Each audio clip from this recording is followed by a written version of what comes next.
In a decrepit world, Templars gather in an accursed temple in order to conquer it and prove their faith. But doing so is not so easy, as this temple is filled with malicious traps and heathenistic creatures out to stop all who gather there. And in Hibernian Workshop's game, Dark Devotion, you take on the role of one such Templar willing to attempt this feat, even if she has to do it alone. The path to doing so takes you through 3 sprawling worlds that each branch off from each other into a variety of different paths, before converging as you move on from one world into the next.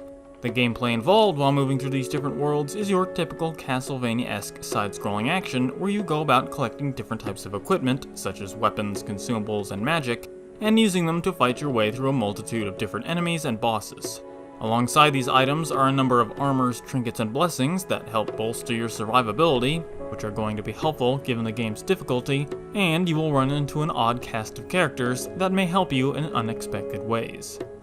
The combat involved in moving through these worlds is a lot of slashing, bashing, and dodge rolling with other options based on the equipment you have on hand, such as shields letting you block or two-handed weapons letting you parry. How these abilities will be put to use depends on which enemy or boss you're fighting. The enemies start out rather simple in the beginning, slow with easy-to-read attacks that let you get a handle on combat, but quickly start using more adaptive moves, such as these swordsmen doing follow-up attacks based on where you've dodged, or these bowmen having quick knife jabs and back jumps for when you close in on them. And these get even more complex as you progress through the 3 worlds, with each one having unique enemies that in turn all have unique attacks. Like these mages in the second world, who make pillars burst from the ground or teleport dash you from behind. Or these knights in the third world who wield a shape-shifting weapon that gives them a massive variety of attacks. The bosses are no pushovers either, each one having a distinct fighting style that is often better suited to certain weapon types and defensive styles, such as a boss being stationary and thus more vulnerable to longer range weapons, or having your shields be worthless by having them use a wide range of magical attacks. And many bosses have second phases that change or evolve those attacks after hitting certain health thresholds, making the battles all that more interesting by making you change tactics mid-fight. And to keep all the enemies relevant, even after learning how they fight, Dark Devotion makes your health hit-based instead of having a health bar, so even taking 1 or 2 attacks from a weaker enemy can have a serious impact when you can only survive a total of 5 hits.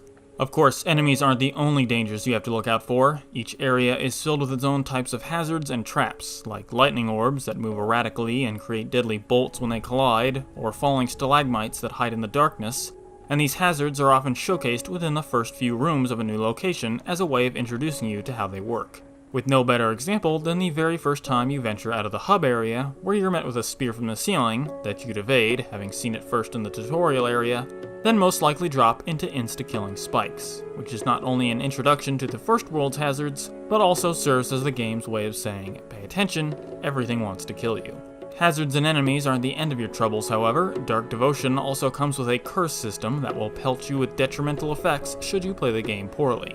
For instance, some curses show up when your armor has been depleted for too long, or when fleeing to a new room while under attack from an enemy, or even some of the hazards combo up the damage they do with curse effects. And between all these detrimental curses, damaging hazards, and hordes of enemies, you may find yourself dying quite a lot. But you aren't going to return to a previous save after you die in Dark Devotion. Instead, one of the game's main features is that it weaves in a lot of roguelite elements. One such element is being returned to the hub area upon death, with all your items and blessings being removed. The other roguelite elements include the slow accumulation of your initial strength, in the form of gaining wider varieties of starting equipment, using souls gained from enemies to purchase unique starting blessings, and finding runestones that increase your starting stats so that you can slowly overcome the game's difficulty curve. Also, there's using the random nature of roguelites to change what items and equipment enemies drop, or what blessings you can acquire from the various altars scattered among the different worlds, or even when enemies become their stronger elite versions, so that each run through the game is unique. But like I said, Dark Devotion only weaves in roguelite elements, it's not a true roguelite, as shown by the fact that the map itself isn't randomized every run. Instead, it's static so as to encourage exploring the different paths and discovering their secrets. And also the use of teleportation altars, which mimic checkpoints, giving you the option to return to certain areas after dying, albeit with only your weak starting equipment. But even with that limited usage of roguelite elements, Dark Devotion still manages to fall into the trap that many roguelites suffer from due to the accumulation of power. Because as you acquire more starting items, unique blessings, and increased stats, the game inevitably becomes easier as your power spikes. This is normally offset by the fact that you don't know what enemies or hazards you might encounter thanks to the randomness of roguelites, but as Dark Devotion has a static map, you always know where all the enemies and hazards will be, making the game easier by letting you be prepared for every encounter. The fact that the difficulty becomes so much easier also detriments other aspects of the game, such as the thematics. Dark Devotion is crafted around a shadowy, depressive atmosphere with the artistic direction of the worlds, the disturbed appearance of the enemies, and the foreboding musical tracks pushing that feeling that all could be lost at any moment. And it kinda becomes difficult to hold on to that feeling when you're rolling into every room, completely overpowered and one-shotting all the enemies. Another detriment the power accumulation creates is rendering an interesting risk-reward scenario completely pointless. This scenario is one that's not unlike the checkpoint breaking in Shovel Knight, where you can destroy the teleportation altars that are placed before boss fights in exchange for loot.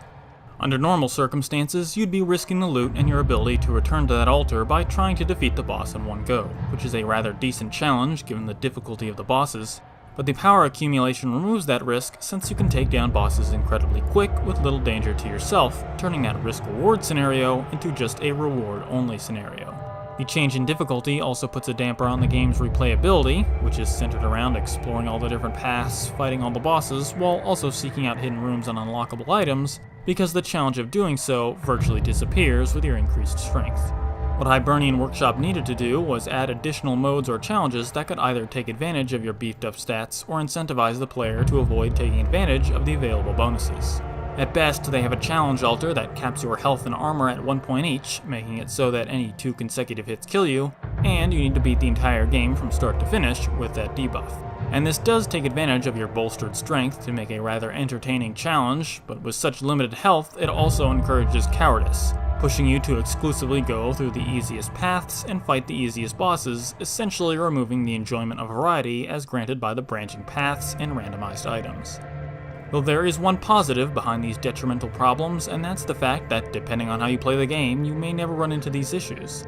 Seeing as how the game only has roguelite elements weaved in and is not an actual one, you never have to commit to replaying the game over and over. You could treat it like you would any other action side-scroller and simply try to complete it once or twice, never getting to the point where your power makes the game too easy, and not being concerned with beating the game's most difficult challenge. And by doing so, it lets you see the game for what it truly is. A brooding, difficult action side-scroller with entertaining combat and challenging bosses that might throw you a few curveballs as you play thanks to the randomized loot and the return to start roguelite features.